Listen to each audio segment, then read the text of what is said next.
Hello,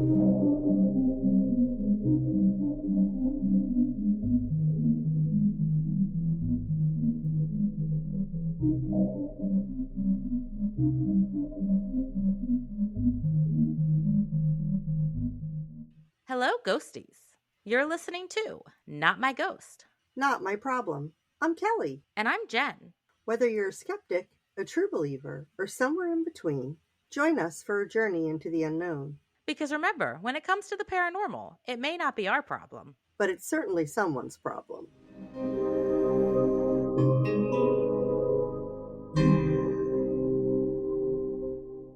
Before we get into today's episode, I was talking to Jen, and we realized that we forgot to tell you one of the weirdest, scariest, and completely non-paranormal experiences we had on our Paracon trip.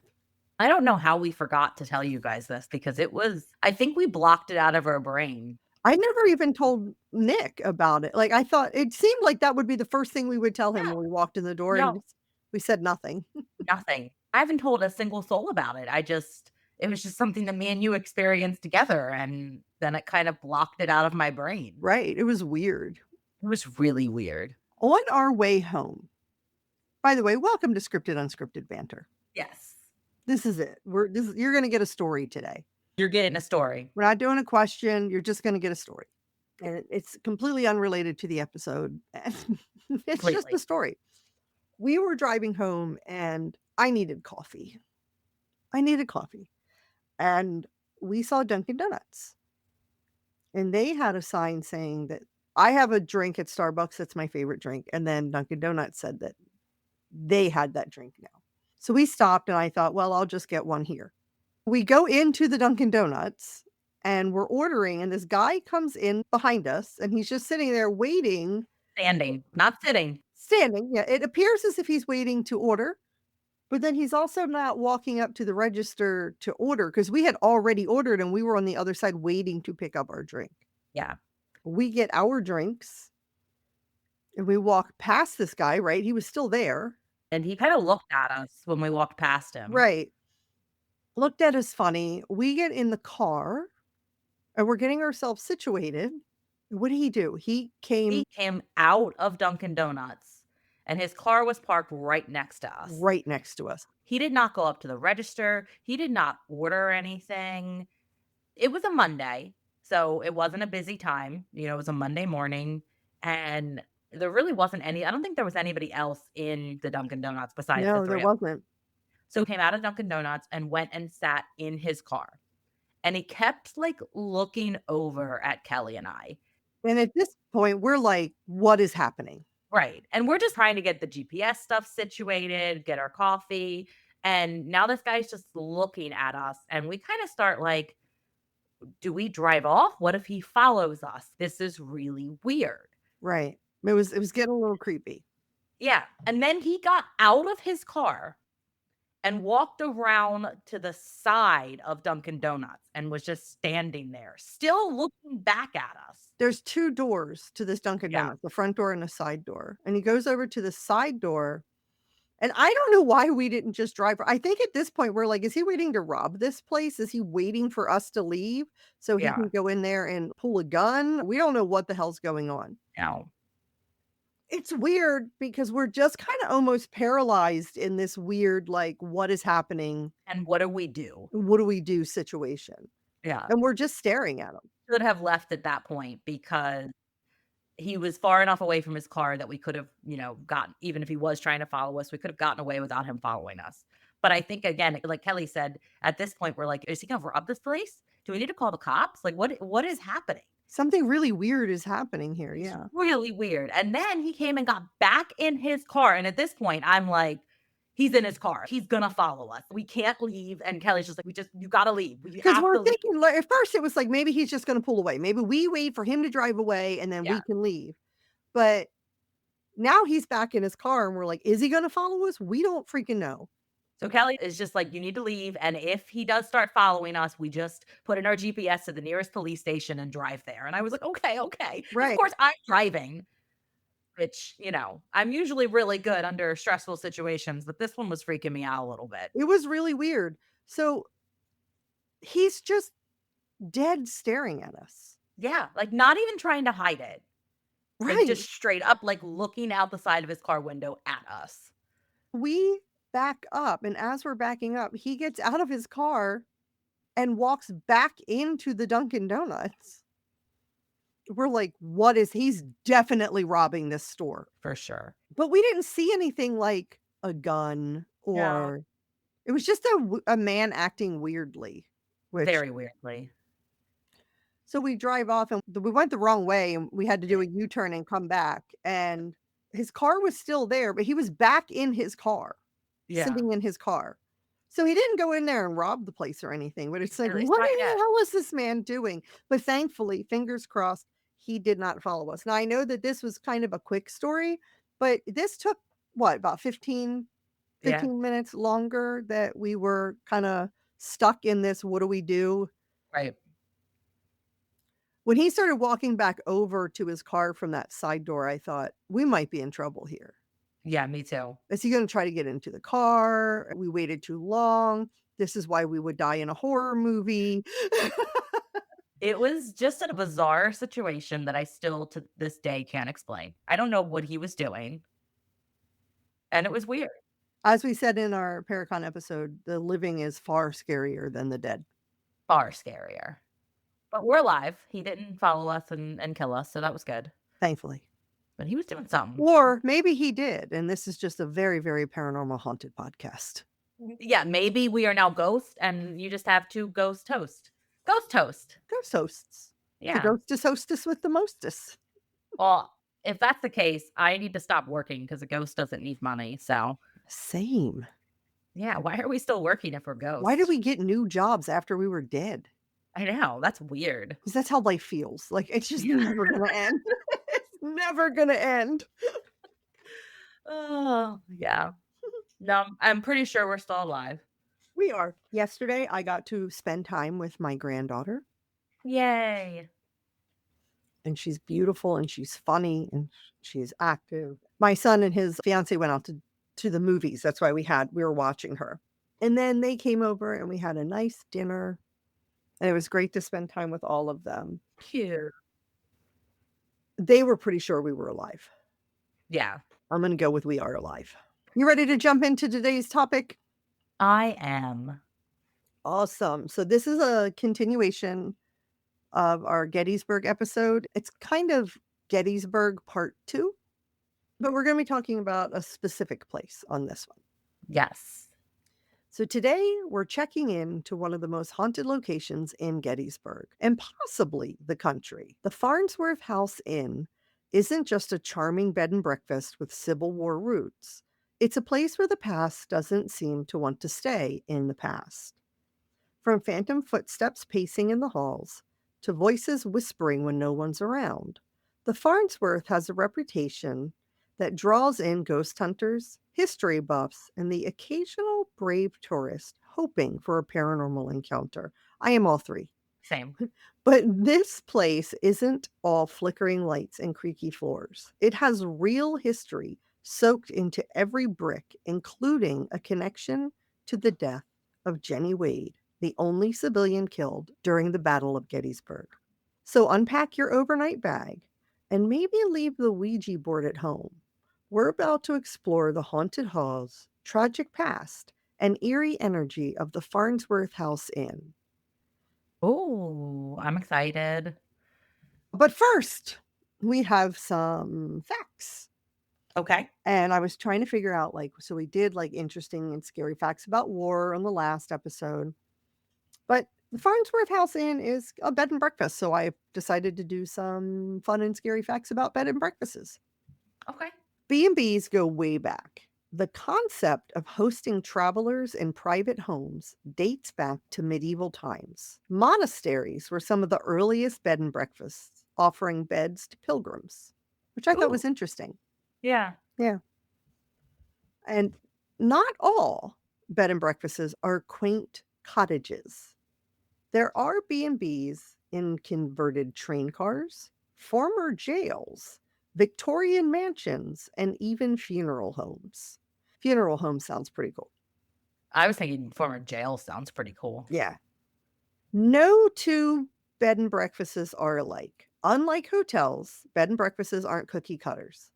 Each one is personally designed, often reflecting the owner's taste or the home's history. Mhm. My husband Nick and I went out. And that's why I wanted to do an episode on this because we stayed at the Farnsworth House Inn in Gettysburg. So I wanted to do an episode about it. One thing that is a little different, when we went to Antietam, we stayed at a bed and breakfast called the Inn at Antietam, and it was a Mhm. beautiful home, and the owners of the bed and breakfast lived in that home with you. Like, they had their own space in that house that was their living quarters. So they Yeah. were kind of always ever present Right. in the experience. At the Farnsworth House Inn, it was a little different because you did get breakfast in the morning, but it was more like a hotel, whereas when it was looked even different from a hotel because at night when the staff went home, you're alone on the property. Yeah. There's no front desk, there's no nothing. Hmm. So they do have numbers up like, "Oh, if you need the police, here's the Yeah. number. Just call this. If there's a maintenance emergency, here's the number." But you really are alone on the property. So it is a little different from what you would expect a typical, like, bed and breakfast to be. Yeah. That's pretty cool though. Now let's do some scary facts. Yes. Some guests never check out officially. B&Bs have been the site of murders, suicides, and mysterious disappearances. In Oh. some cases, the victim's name is long forgotten, but the activity in their room is not. Many B&Bs are former homes of the dead. A surprising number of B&Bs are housed in Victorian-era homes, which means they often served as sick rooms, deathbeds, or even funeral parlors. Some still have the original death doors, which are wider doors designed to carry coffins in and out. I don't like that. No. And one of the most common ghost sightings in a bed and breakfast are apparitions watching guests sleep. And we know you don't like that. No. No. Many stories involve figures standing at the foot of the bed or next to the headboard, only to vanish when noticed. And I know how you feel about things being there when you're trying to sleep. I know. Yeah. I'm not a fan. Mm-mm. But I also would stay in haunted bed and breakfast. Just maybe not alone in my room. Yeah. I wanna share a room with somebody. If you are planning a stay in Gettysburg and looking for charm, history, and possibly a few ghosts, look no further than the Farnsworth House Inn. From the outside, it looks like a quiet little piece of the 1800s, still standing proud. But this house has witnessed bloodshed, trauma, and death, and many believe it holds on to all of the energy like a sponge. Let's rewind. The original structure that would become the Farnsworth House Inn was built around 1810, making it one of the older buildings still standing in Gettysburg. At the time, it was a simple home, a private residence tucked into a peaceful little Pennsylvania town. In the 1830s, the house was purchased by the Sweeney family, who expanded it and made it what we recognize today. For the next few decades, it changed hands a few times, like many houses of the era. It was solid, well built, and like much of Gettysburg, it was quietly existing until the summer of 1863, when the Civil War came crashing through its front door. The Battle of Gettysburg lasted 3 days, but those 3 days changed this town forever. Over 165,000 troops converged on Gettysburg, and when the gunfire started, no building was safe.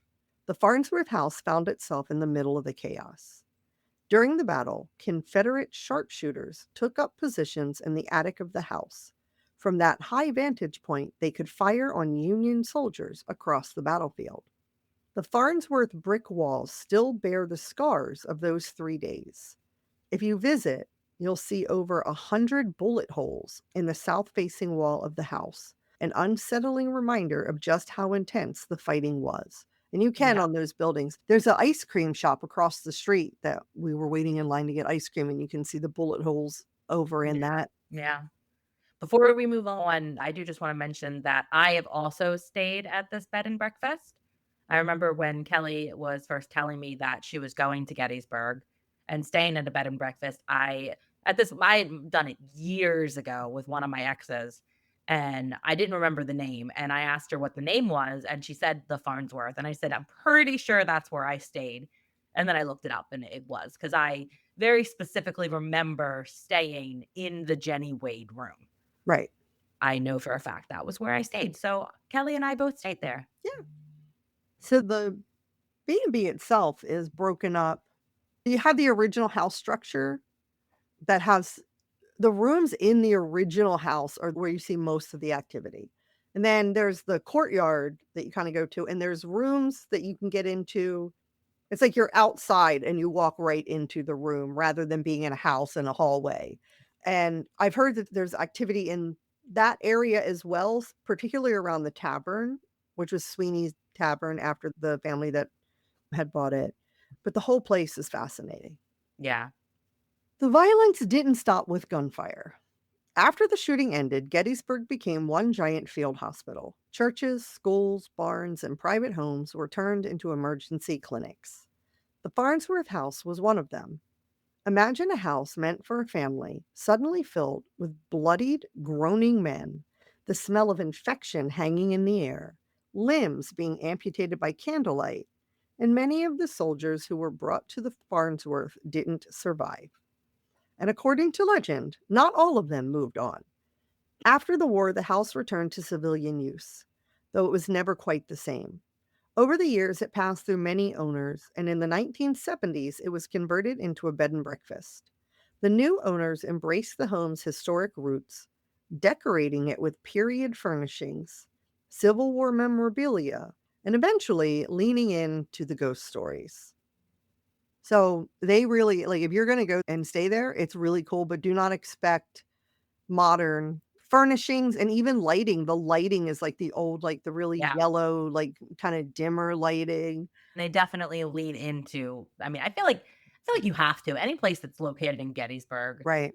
I feel like you really have to lean into the hauntings. Speaking of leaning into, the floor in our room was really unlevel. Uh, First of all, the bed was so high I could barely get in it because Yeah. I'm quite short. And when I would jump off the bed in the middle of the night to go to the bathroom, when my feet would hit the floor, I would kind of go like "Do-do-do-do-do" to the side because it was a slope there. Was the bed unlevel? They had bricks leveling the bed on Oh, certain okay. areas of So it. the mattress didn't fold in the middle like the hotel we stayed at Paragon. No. That bed was funny at Paracon because you would lay on the side of the bed and then your body would just roll to the middle. Yeah. Fortunately, we had two beds, so we weren't rolling into the middle together. Right. Or we would have been sleeping very, very Very, very closely. close. In a town full of ghost stories, one name always rises to the top: Jennie Wade.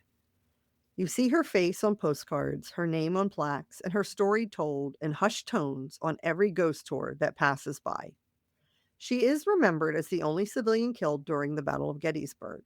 But what many people don't realize is how her story might be tied to the Farnsworth House Inn. Not directly by proximity, but possibly the very bullet that took her life. Ooh. Jenny I Wade, did know this story, so yeah, we touched on this a little bit in the last episode, but Jenny Wade was just 20 years old when the Civil War literally showed up on her doorstep. She was staying at her sister George's house on Baltimore Street, helping take care of George's newborn baby. Jenny was doing what a lot of women did during the war, trying to maintain some sense of normal life while chaos unfolded outside. On the morning of July 3rd, 1863, while baking bread in the kitchen for Union soldiers, Jenny was struck by a single bullet that tore through the wooden door of the house. She died instantly. One shot, wrong place, wrong moment. Now, here's where the Farnsworth house comes in. Just a short walk away from the Wade home sits the Farnsworth House Inn. During the battle, it was occupied by Confederate sharpshooters who had taken over the attic and were using its windows to fire down on Union soldiers positioned along the streets. The location of the house gave them a strategic advantage and a clear line of sight to Jenny Wade's neighborhood. Hmm. As I mentioned before, you can see over 100 bullet holes in the brick walls of the Farnsworth house, a physical reminder of the firefight that raged outside. But some believe one of those bullets didn't come from a rifle aimed at a soldier. Instead, they think one of those Confederate marksmen crouched in the attic of the Farnsworth house and fired the shot that accidentally killed Jennie Wade. We'll never know for sure. The bullet that killed her passed through 2 doors before hitting her, and in 1863, there wasn't exactly a ballistics team around to investigate. But the timing, the angle, and the proximity all make it plausible. It's a theory many historians entertain, and one that locals have passed down for generations. Whether the Farnsworth was truly a source of the bullet or not, the connection has taken on a life of its own. It's not just about one shot. It's about how tightly wound the lives and the deaths in Gettysburg were during those 3 days. One house full of Confederate soldiers, one home, a Union family, a random shot, and suddenly a young woman baking bread becomes a martyr of war. And here's where things get weirder. Some say Jennie's spirit lingers, not just in the house where she died, but in the Farnsworth itself. Yes. They have a whole bedroom named They after her. do. Some guests have reported seeing a young woman in period clothing moving through the rooms. Others hear sobbing in the night or catch the scent of fresh baked bread when no one is cooking. One guest even claimed to see a woman standing near the attic door, hands clasped in front of her, just staring. Now, of course, skeptics say it's all part of the Farnsworth lore, that the house leans into the story to build its haunted reputation, and maybe it does. But the town of Gettysburg doesn't exactly need help building ghost stories. It's had more than enough. Yeah. The idea that Jennie Wade's final moments may have been tied to a shot from the Farnsworth house is a haunting thread. Whether she's a lingering spirit or just a symbol of how civilians were caught in the crossfire, her story is etched into the identity of both homes. The Wade house holds her memory. The Farnsworth house may hold the cause. 2 homes, 1 bullet, and a ghost story that's still unfolding. It's a very interesting story for sure, how it's connected like that. It is.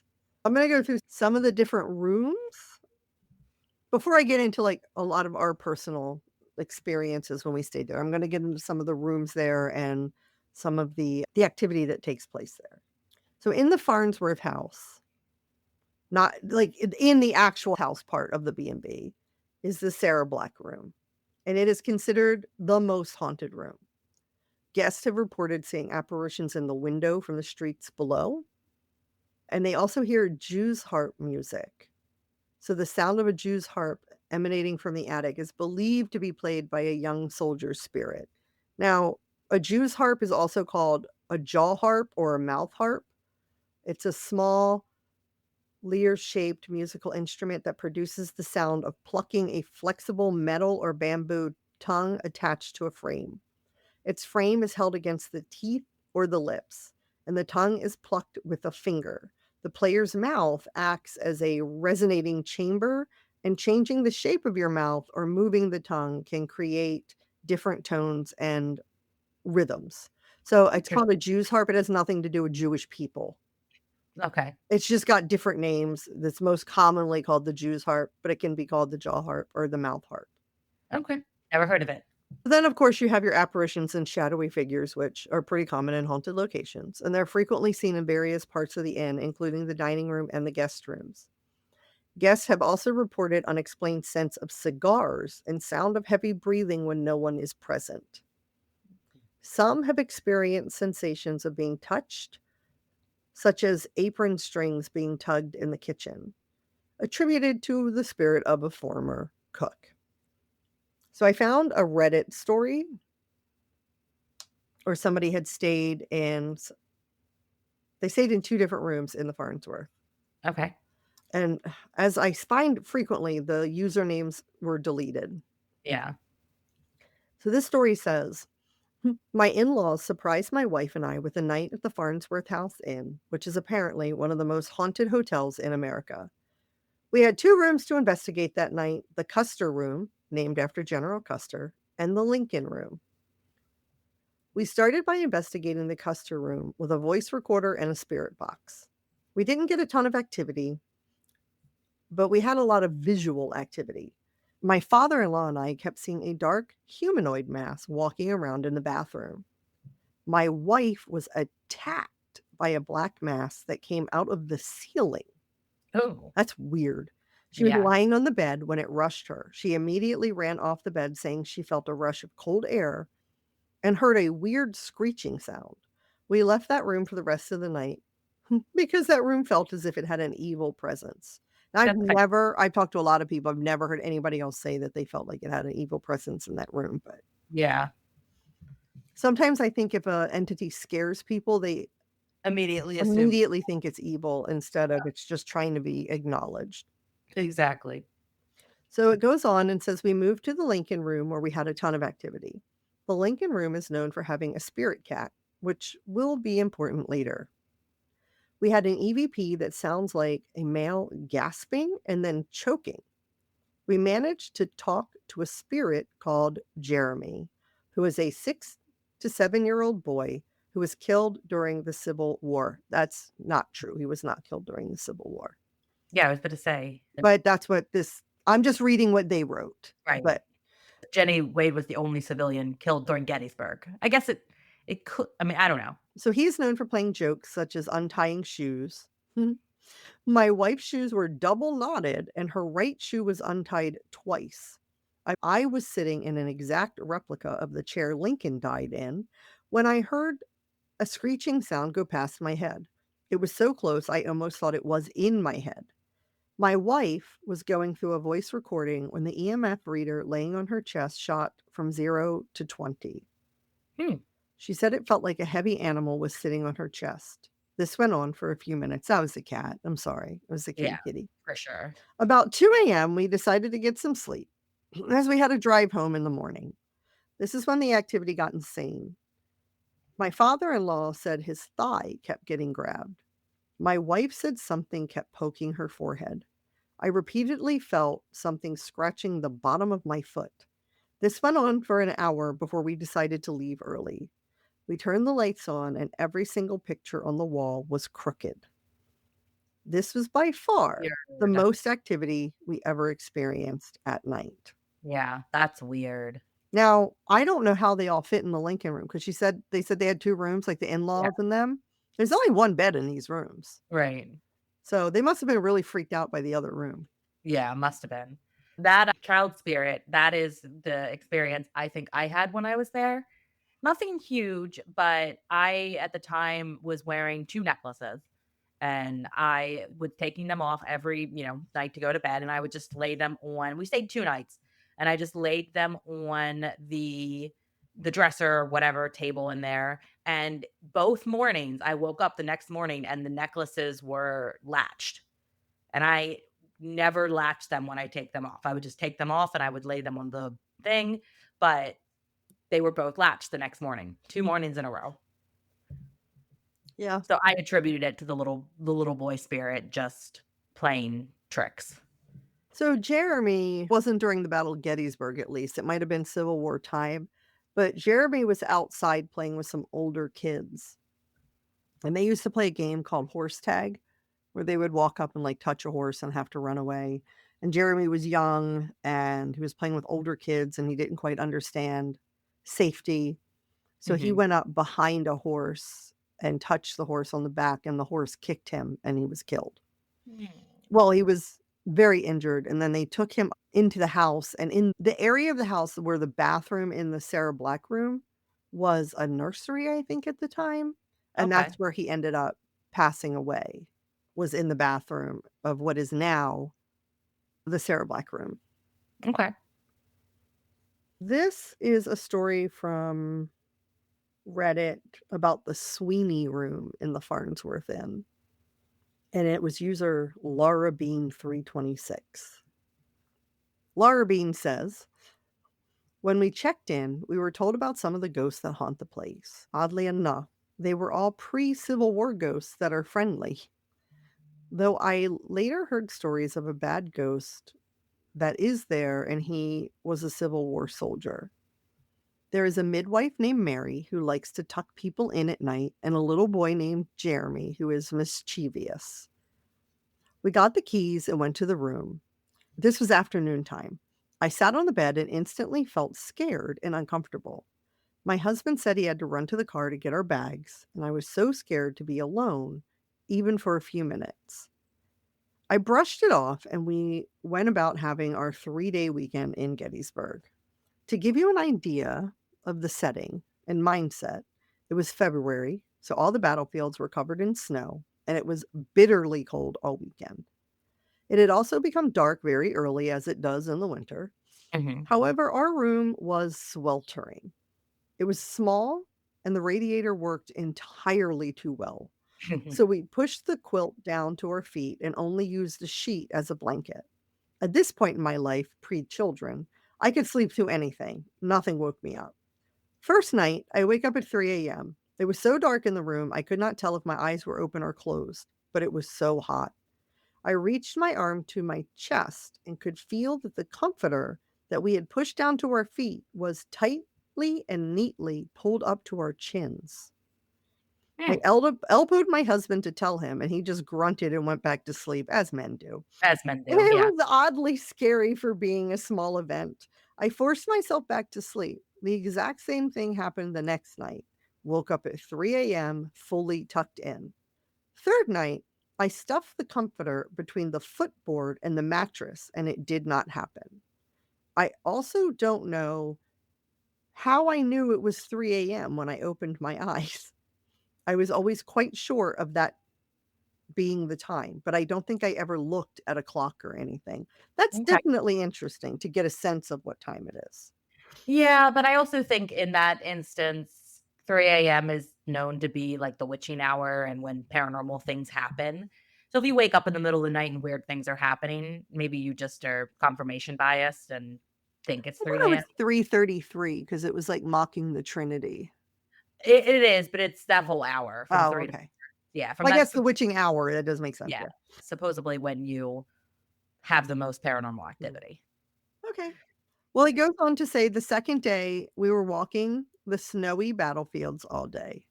I don't know why you would be walking them. You can it's a driving tour you can go through. It's No. February and there's snow on the ground. Get in the car and turn on the heat. Jesus. Yeah, We were it's hate supposed to go to ghost stories in the basement at 7:30. The times may be off. It was a long time ago. Anyway, there was a grandfather clock at the top of the stairs, which was just outside of our room. I want to say it chimed every 15 or 30 minutes, but every hourly chime was a ding for each hour.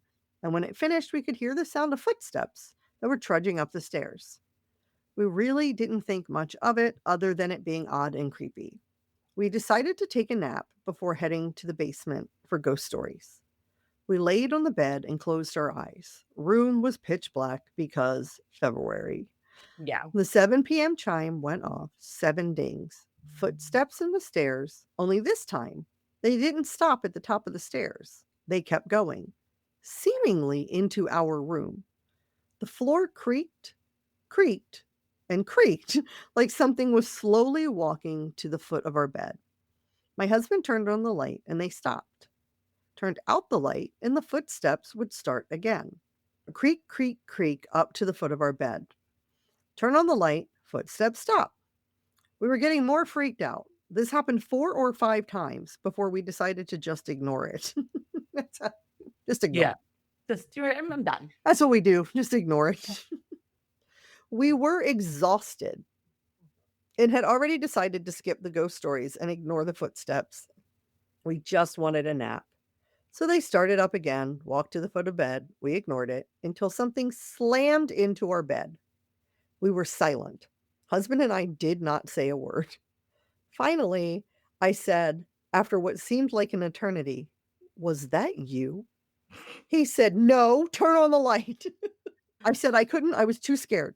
So he got up and flicked the light on and said where it hit the bed, he could feel the bed cover tighten.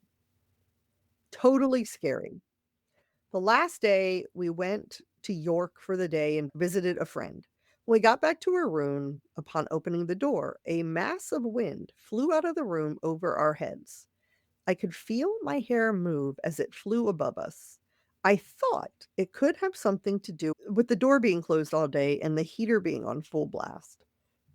But you'd think air escaping from a room would span the entire opening of the door, not just a mass above your head. So it sounds like they had some interesting things happen there. Yeah, for sure.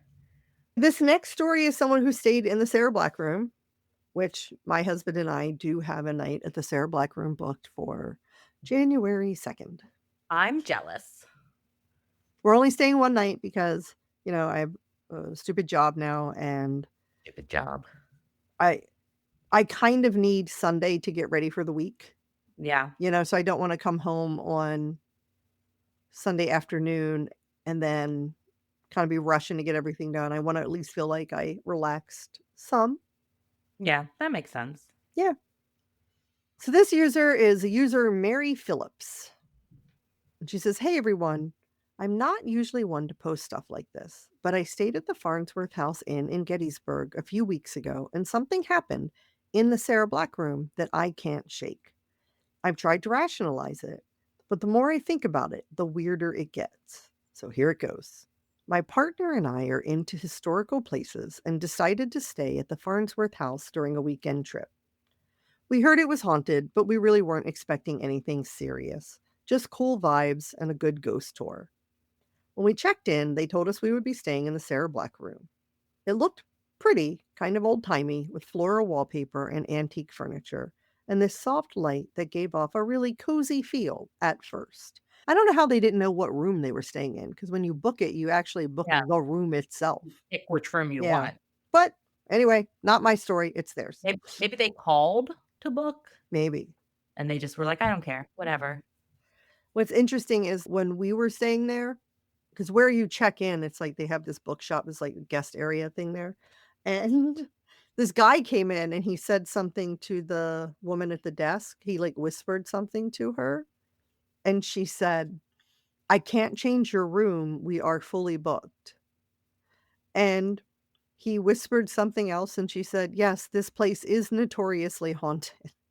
Yeah, And I wanted to say, "We'll switch rooms with you." right.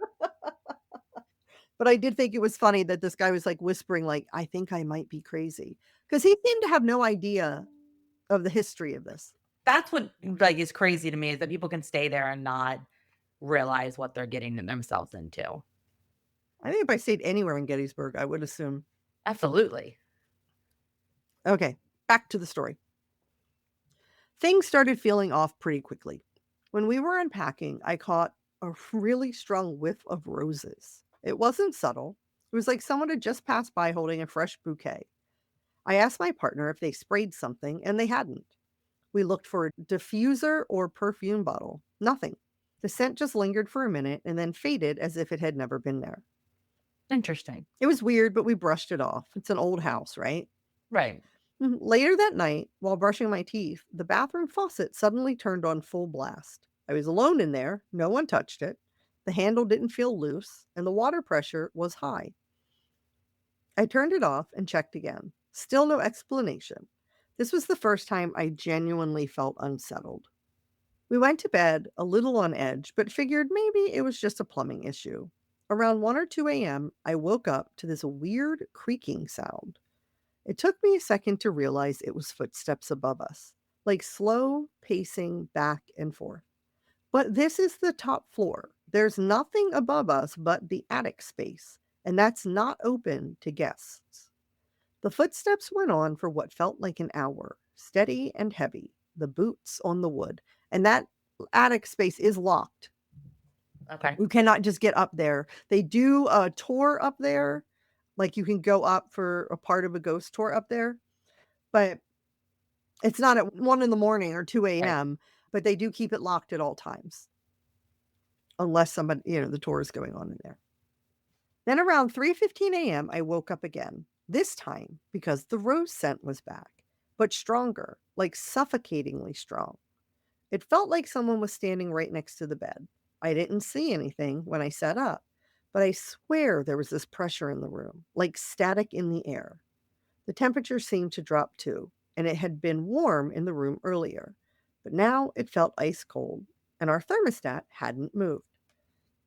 As I sat there trying to process what was going on, I started hearing murmuring. Not clear words, just soft whispers, like two people were having a quiet conversation right outside our door. But when I opened the door, nothing, just an empty hallway and silence. Needless to say, we didn't sleep much after that.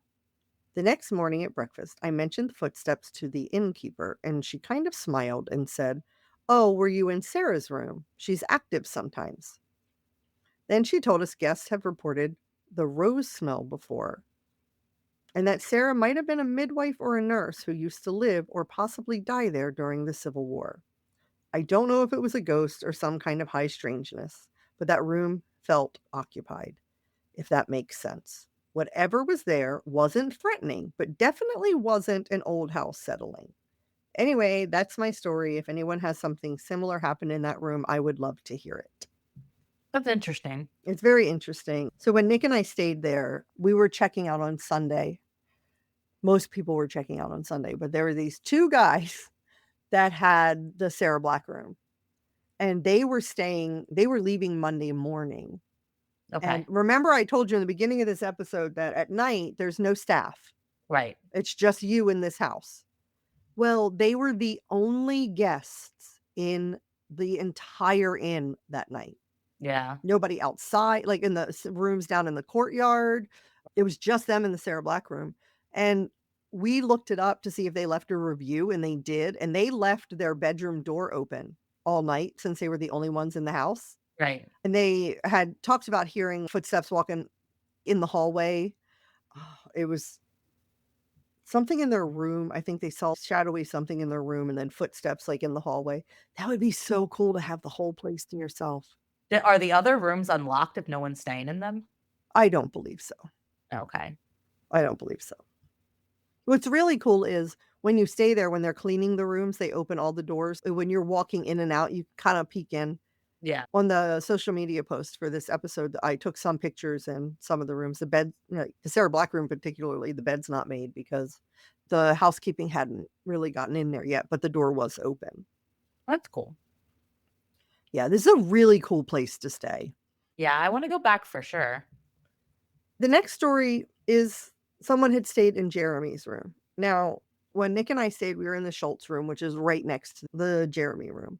So if you're like walking down the hallway, Jeremy's room is straight on the wall. You would walk right into it.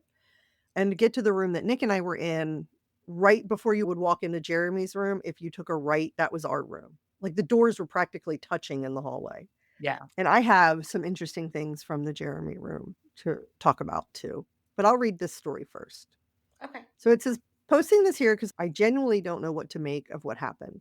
My partner and I recently stayed at the Farnsworth House Inn in Gettysburg, super old Civil War era B&B that's known for being haunted. We're both into history and figured worst case, it's just a cool old building with creaky floors and dramatic tour guides. We booked Jeremy's room, which is supposedly one of the most active rooms. The staff told us Jeremy is believed to be the spirit of a young boy who died shortly after the war. The room is small and cozy, with period furniture and a weird, heavy atmosphere I didn't expect. Not like bad energy, but definitely not neutral either. Kind of like walking into a room where someone had just been crying. Things started off subtle. The first thing we noticed was the strange smell in the bathroom. It wasn't mildew or anything like that. It smelled like body odor, almost sour and really strong. I literally said gross out loud because it hit so fast. I assumed maybe the vent had been backed up or something, but after about 10 minutes, it totally vanished. Not faded, just gone. Wow. That night, when we got in bed to settle down, we turned off the lights and got settled.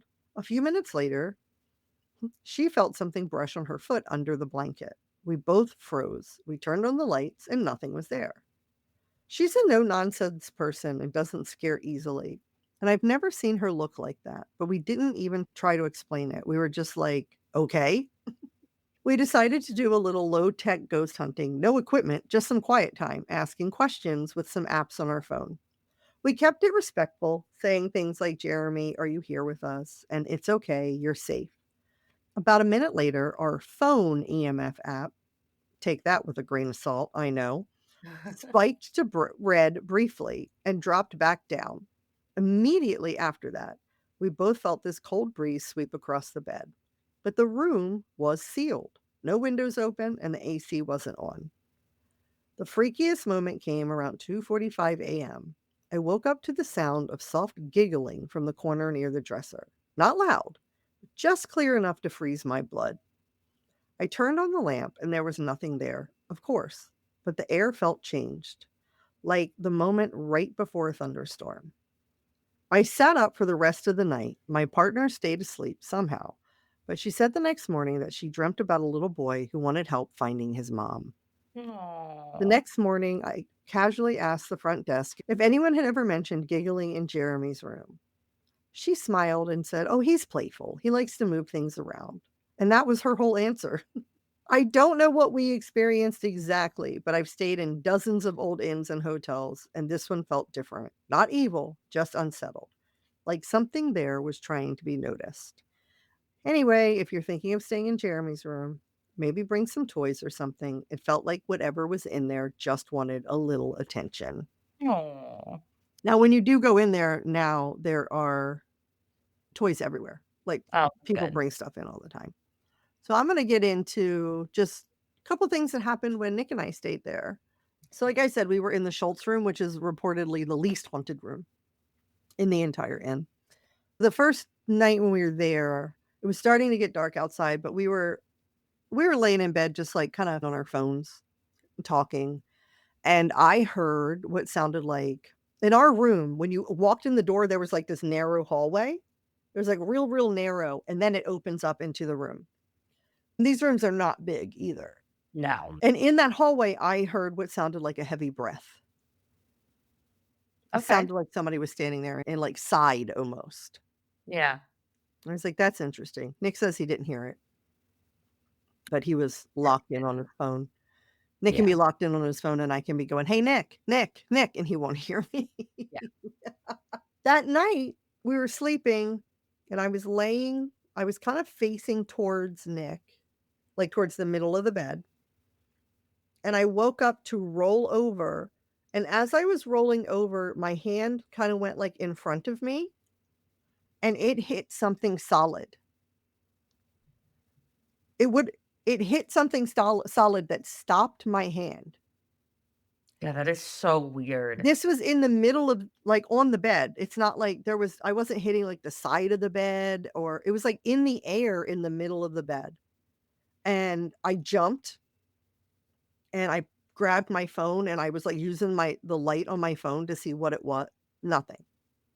Absolutely nothing. Yeah, So it that was is weird, definitely interesting. Yeah. and that is insane. Yeah. The next morning at breakfast, we were talking with other people that were staying there, and this one guy, he's like, "I've stayed in every room in this place," and they were telling a bunch of stories, and the wife said that one of her favorite things is every time they come, she has an experience with the cat, Oh, kitty. particularly in the Lincoln room is where she says the cat seems to be most active, which kinda Okay. lines up, I think, with that story that we were reading earlier. Yeah. Because 'cause she'll say she can feel something like jump on the bed, like, it feels like her cat's at home, like, jumping up Yeah. on the bed and laying down. So that couple was really kind of into it, and then there were these 2 girls sitting there, and one of their names was Holly, I cannot remember the other girl's name. Stephanie. Oh, Stephanie and okay. Holly. There, oh, it just came to me. Look at that.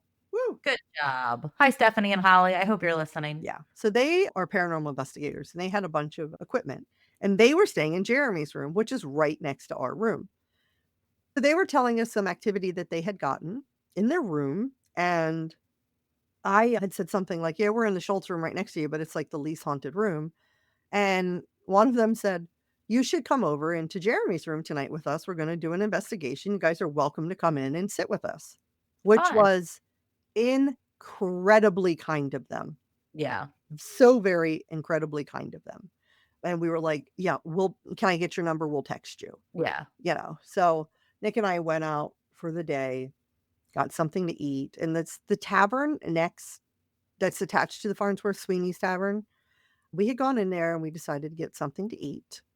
And on the menu, they have something called goober pea soup. Now, goober pea soup is a Civil War era recipe. Sounds gross. And I was looking at it and it said peanut butter soup. And I was like, okay, here's the thing. I love peanut butter. I love peanuts. And it sounds disgusting, but I'm intrigued. I don't know. I don't know if I could do it. I was like, I'm intrigued. And then I sat on that for a while. And then the next night we went to that tavern just so I could get a bowl of this soup because I had to try. I would have hated myself if I didn't at least try it. That's fair. And I ordered it. And when I ordered it, the waitress said, "Are you sure?" And I was like, "That doesn't sound well." And she goes, "Listen, some people absolutely love it." Mhm. And then she's like, "I think it's gross." And I was like, "What is it exactly?" And then when she told me what it was, I was like, "This is probably gonna be nasty."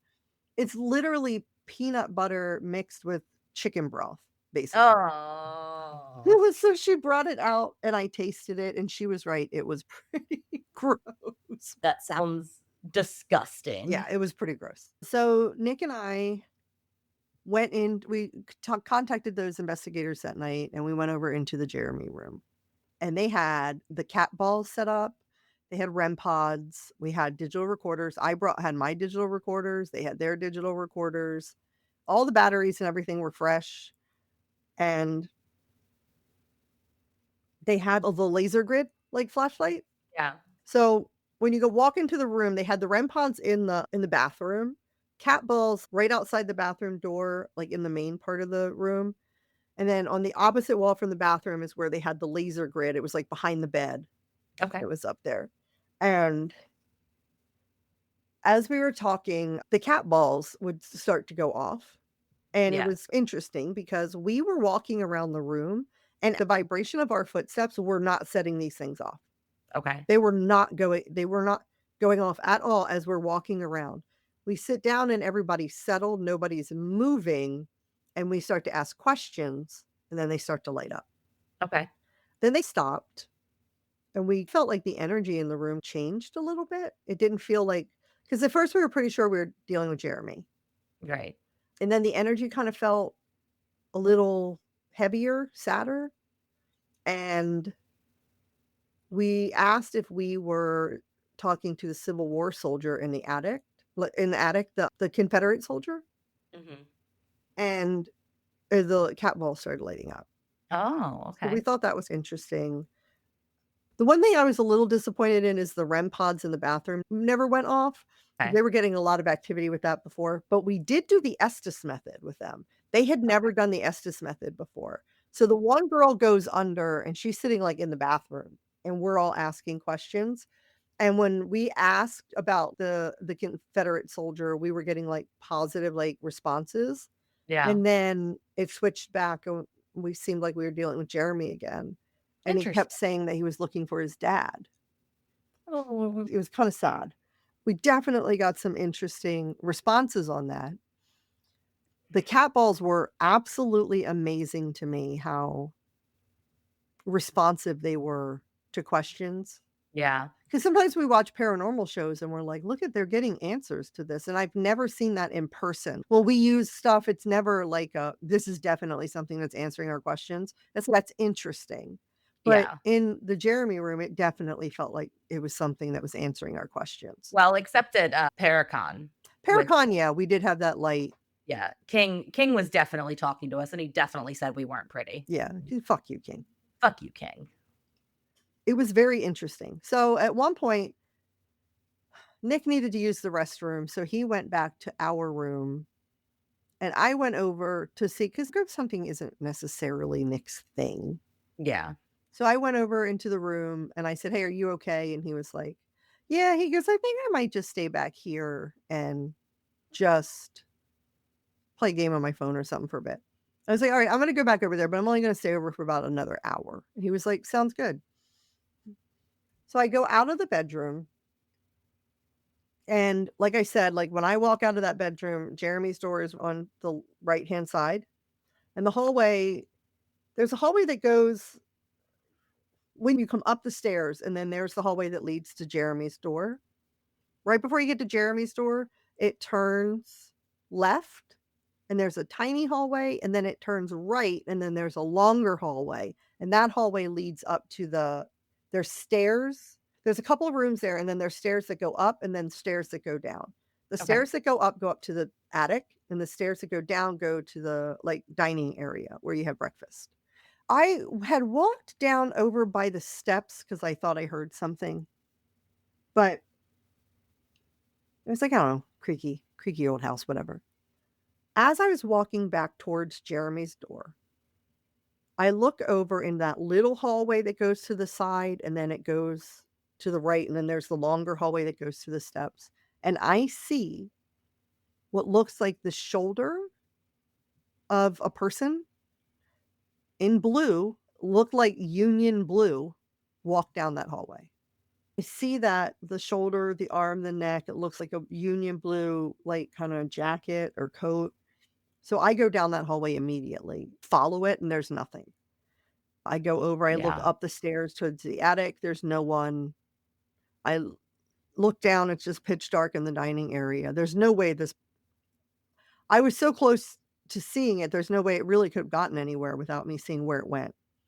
So I came back Right. and I knocked on the door, and the girls came out of Jeremy's room, and I told them what happened, and they went out in that hallway too. And what's weird is we walked over by the stairs, and I looked down the stairs, and just as I was getting ready to say, "I think it went downstairs," the one investigator who is sensitive said, "It went downstairs." I thought that was pretty cool. Yeah, so I don't know what that was. It was fascinating to see. Yeah, I know you text me in all caps that just said, "I just saw a Union soldier." It looked like Union And I Blue, was which is weird because it was occupied by the Confederacy. It was yeah, Confederate sharpshooters and everything, but it didn't look gray, it definitely looked like Union Blue. yeah. My first thought was a person or a ghost, Kelly. You have to be a little bit more specific. Well, because it is reasonable that there could be, like, somebody dressed up, Yeah, like, with some absolutely. kind of reenactment or something, but there's no way that I was r like, when I'm talking the hallways that, like, turn and there's a little hallway and a turn, it's 3 steps to get to the Right, part where the hallway is where the stairs is. It's not like some long drawn out hallway. right. So that was very interesting. We went back into the Jeremy room, and we were still doing the Estes method, and the one investigator was facing towards the bathroom where the girl was under for Estes, and I was sitting in a chair looking at the bed where the laser grid was, and I kept seeing something was blacking out the lights on that laser grid behind the bed, Weird. and I even had the one investigator, I was like, "Look at that," and she could see it, and we were trying everything, like, because the REM pods have lights on it. Is it casting some so I'm, like, moving my hand we're moving everything to Right, see if we can get this to block that light out. No. right. No. Mm-mm. Nope. So that was really, really cool, Yeah, I know, yeah. and All your stories makes me wanna go back. yeah, it was really cool. And then after that, we went back probably the weekend after that for Mother's Day, and we went to the Haunted Objects Museum, Yeah. which was cool and weird at the same time. Farnsworth was a very interesting stay. I would recommend it to anyone. If you want a five-star hotel accommodation, this is not the place for you. If you want No. history and possible paranormal experiences, this is the place for you. And there's another hotel in Gettysburg called the Cashtown Inn. And after Nick and I stay at the Sarah Black Room in January, we're gonna also book a room at some point at Cashtown Inn and see what we can find out there. It sounds like it, I'm jealous. Yeah, it was great. And that brings us to the end of this episode about the Farnsworth House Inn. If you loved what you heard, please take a moment to rate, review, and subscribe wherever you follow because your support helps us get more listeners. And don't forget to follow us on Instagram at Not My Ghost Podcast and on Facebook at Not My Ghost, Not My Problem. We post updates, photos, and more. You're going to see some photos that I took personally at Farnsworth when we were there. One of the pictures you're going to see is when you walk into the courthouse, they have a whole wall of birdhouses. and Oh, there are birds everywhere, and it was the coolest thing I think I've ever seen. I feel like Birds I would remember that. That might be new. flying in and out, and there was ivy everywhere. So even when they weren't in the birdhouses, they were staying in the building nests in the ivy. It was Oh, really, that's cool. really cool. Yeah. There's also a picture of goober pea soup, by the way, I put on here. Please. Disgusting. Yeah, yeah. If you want even more paranormal content, please join our Patreon and you can get all kinds of amazing perks and monthly lives and Discord chat and just all kinds of fun stuff. So go do that. Please. And if you've ever had a paranormal experience of any kind, Gettysburg or anywhere else, please email it to us at notmyghostpodcast@gmail.com. And you will most definitely hear it read on a future paranormal postcards episode. Yeah, we should have another one coming up soon, huh? We're recording another one soon. Yeah, Yeah. in a couple of weeks. Yep. Thank you for joining us on this chilling exploration of the Farnsworth House Inn. Remember, as you wander through the bullet scarred bricks, candlelit taverns, and shadowed stairwells, keep this in mind. If it's not your ghost, It's not your problem, until next time, stay spooky. and stay skeptical.